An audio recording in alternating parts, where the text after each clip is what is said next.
came into the Penobscot building, downtown Detroit, where I had my offices, and she was in the Colonnade cafeteria, and I was down there with the law clerk eating lunch.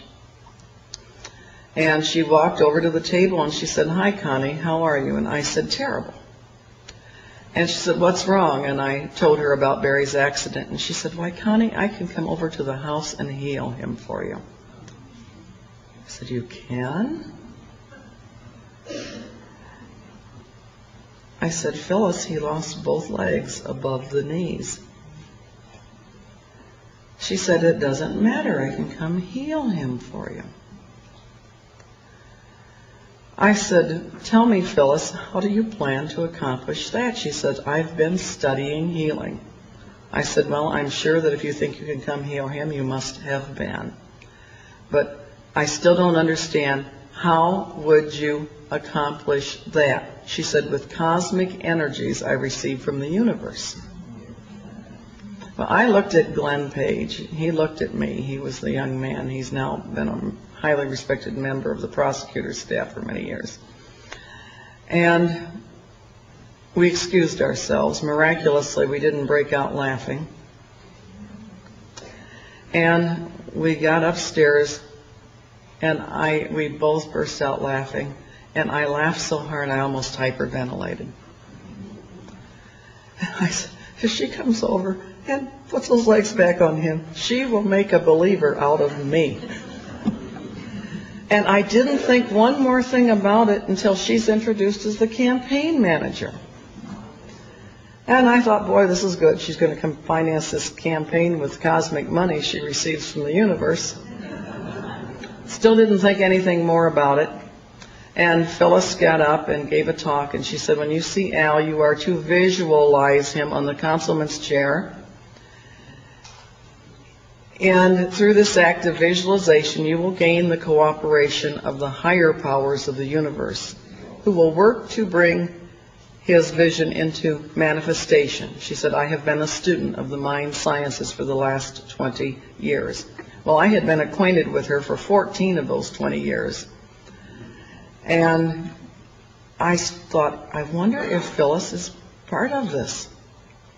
Mind science, visualization, those were things that Marilyn Ferguson discussed in the Aquarian Conspiracy.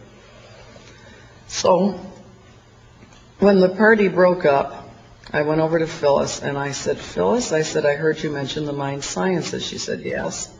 I said, you know, years ago I read a book called Psycho-Cybernetics by Matthew Maltz. And I've been so interested in the mind sciences since then. Maybe you would like to go to dinner with me and you can tell me more about it. And she said, yes. Now, you have to watch us lawyers. We're really tricky.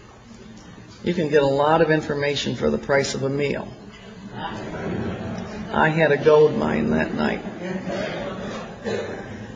I took her to dinner. She was very careful about ordering the red zinger teas and the vegetarian entrees. And I said, now tell me about the mind sciences. I'm fascinated. She said, it's part of the New Age movement. I don't know if you've heard of it or not. I said, no, at least not by that name. Is it possibly known by another name? Any other name? She said, yes, it's called sometimes called the holistic movement, the networking movement, the new consciousness movement. She said there are other names. Those are some of the most important. And, she didn't mention Age of Aquarius. And at that point, I held up the Aquarian Gospel and I said, Phyllis, is this by any chance part of it? She said, why, yes, it certainly is. Now, so help me, I did not know they had a slogan that when the pupil is ready, the master will appear.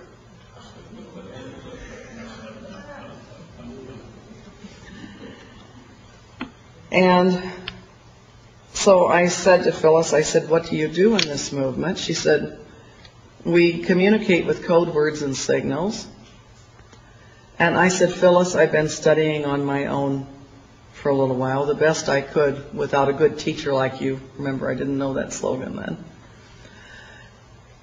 I said, I think I may know some of the words. Can you help me? And she said, yes. And I said, holistic. She almost fell off her chair.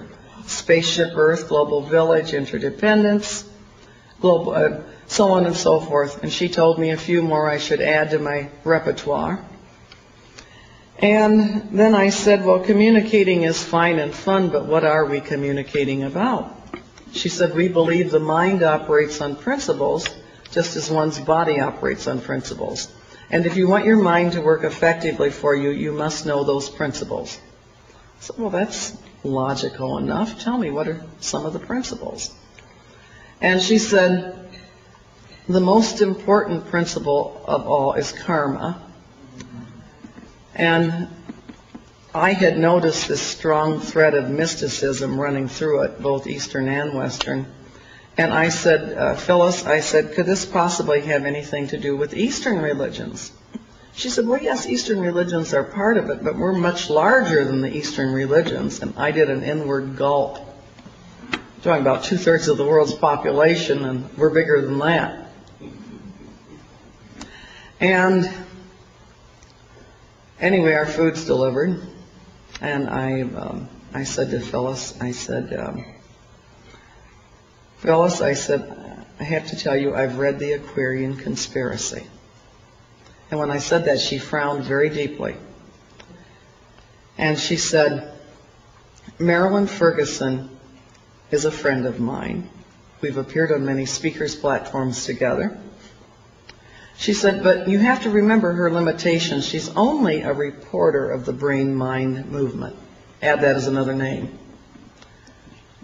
She said, her book didn't really tell it the way it was. And I really thought she was probing, because Marilyn Ferguson said they would probe to see if there was any hint of opposition, because their ideas had been too easily misunderstood in the past. And she had also written that this time they were going to succeed because global communications had encircled the globe beyond any possibility of retreat, with fax machines and computer communication. And anyway, I thought Phyllis was trying to see if I was opposed to it. And I said to her, I said, Phyllis, I said, I read that book. It looked like a really good book to me. I said, tell me, what's wrong with it? She said, then she smiled and said, the movement is much, much larger than she reported it as being. And she was all smiles again. Marilyn Ferguson had understated the case, underreported the movement.